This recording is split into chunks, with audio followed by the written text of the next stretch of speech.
Alright, we're back here. This is part 2 of the video. Okay, we have King 6 offsuit in the big blind, and most likely if we're going to be facing action, we're going to be throwing it away. Okay, and we do. Alright, and okay, King 9 facing an all-in again, we would fold. See, if it were folded to me in the small blind with my King 9 offsuit, I would have shoved into the big blind, and I don't think I would expect a call, and we would take down the blinds. And but anyway, that didn't happen that way. But all right, so King Deuce, probably just gonna jab. We just chuck it. We don't have to make any rash decisions. But if you notice, you're not seeing a lot of limping in. You're not seeing a lot of standard raises. You're just seeing a lot of push and fold, or push or fold poker, per se. That's basically what it all boils down to in the end, in the late stages of a turbo tournament. And these stacks, compared to the blinds, everybody's stack is very vulnerable. So you're going to be seeing a lot of players putting their chips in motion. Alright, now here we decide, instead of shoving here, instead of making the shove here, like, which would be obvious, which is the expected move by me, I decided to make a min raise here, and I do it to try to let my opponents know that I have a monster. I'm basically lying to them, but I want them to think that I have a very, very strong hand, and I don't want to waste a strong hand by just open shoving like I've been doing. So I'm going to do something a little bit different and min raise it and try and scare them off that way, and it works. Like Ace 8 is, yeah, Ace 8 is,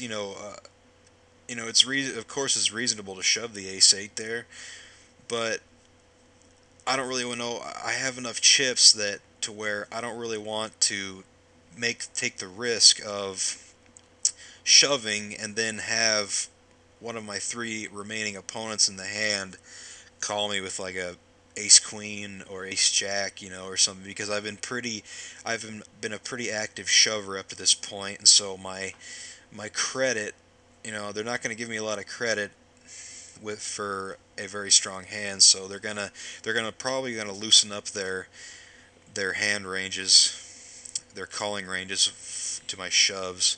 So that's why that's why I made that move there, to try and it.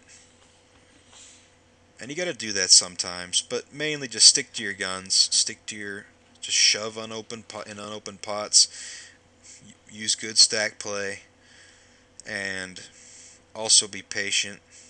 Patience is very important, even though it is a turbo tournament. You can't really afford to get too reckless. I make these shoves that I make. I think these shoves that I'm making are not reckless at all. Like that King 7 offsuit, I don't think it was reckless, because I really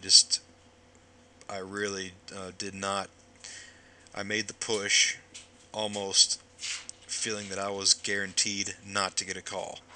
Like, now shoving that King 7 offsuit into blinds that are into opponents that are in the blinds that have big stacks and are loose. Now that's reckless. I shoved into two average stacks that would basically be crippled if they called me. They're scared money almost. They're forced into being scared money. Okay, all right. Now here we're in another hand here. All right, now I also like to defend my blinds. I'm a very avid blind defender, especially when I have an ace. In these situations, you are going to have opponents that are going to be shoving into your blinds very often, and it's folded around to the small blind, and he decides to make a 3x raise, and of course that eliminates any notion to me that he has a very strong hand, because if he had a strong hand a very powerful hand that he wanted value for, he probably would have been raised. And that's really the only play that's left in his bag of tools that he can do to try to get any value. I don't he you know, and I was real puzzled why didn't he just shove here? Like I was really puzzled for what he was trying to do here, but I figure my ace high is by far the best, and I'm going to take my chances that I have the best hand here, and I'm going to re-raise to 30,000 and put him all in, and I do so, and our hand holds. All right, now we got 72,000. We are in second chip position, and all right. See now, okay, now the I mucked that ace jack because the big stack is getting involved, and he made a big enough raise pre-flop to where he's committed. He is basically letting you know that if you shove over the top of him, he's going to call you. And I don't really need that. I don't really need to be in that spot right now with an ace jack. Ace jack is just, it's I can just let it go and wait for a better spot, and just let him take the blinds and antes from the two smaller stacks in the tournament and make them shorter and make them more desperate. And this guy shows his ace 10, which is really puzzling. I don't really know why. I mean, it doesn't matter. I hate when people show their hands, because typically when they show me their hand, I don't really care what they have. I've never cared. All right, we get a limp under the gun with ace 7, which is extremely weak. I mean, you have to shove. You can't limp with we can't limp with a naked ace. I mean, I don't know what is going through this guy's mind, through Naptown Boss's mind. He needs to shove. And I checked here because I was thinking, because I had it, what I was thinking at the time was Naptown Boss was limping with a very powerful hand, maybe a big pocket pair, and he wanted to sucker somebody in for a big pot. So that's why I checked the flop, because I was actually scared a little bit. And I checked again, and it goes check all the way around again. So I'm thinking my hand is best. I would probably call a reasonable bet on the river. I probably wouldn't call an all-in bet. I would probably think about it for a while, but then I wouldn't. I would just throw my hand away. But it does go check all the way down, and our 10's up is good. So, all right, now we're just gonna go ahead and throw. Now we have a pretty nice stack. We don't need to pressure this guy, because I don't want to really get involved in an all-in situation in a big pot with just a 7-8 if I can help it. And that time I could help it, so I throw it away. And ace deuce, just go ahead and muck it.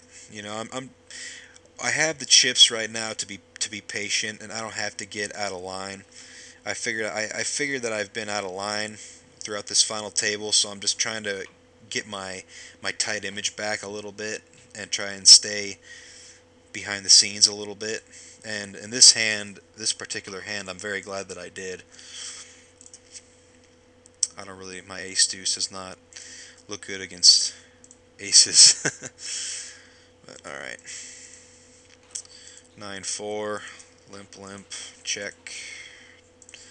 Flop nothing. We're not going to try and steal. Not at all. But here, when the flop went check, or went checked all the way around, I figured nobody had anything at all, because slow playing any pair on this board is very dangerous. And so I figured nobody has anything at all. So I figured when the 5 hit the turn, or it doesn't really matter what hit the turn, as long as it wasn't like an ace or a face, I was going to be betting. And I bet a small amount, 7,500, to try and take the pot. I do get called. Everybody calls me, and my 9 hits, so that gives me showdown value. So I don't really have to bet the river. I can check the river, but I think I do. So I'm wondering why I bet here.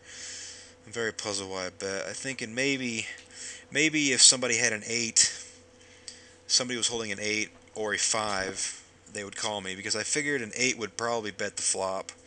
If anyone had an 8, they probably would have bet the flop. A 5 a 5 might call me here. They might pay off this small value bet here. And I do get a shove, so that was probably I was probably up against maybe a 6-7. A 6-7 is the most likely holding from this guy who shoved on me.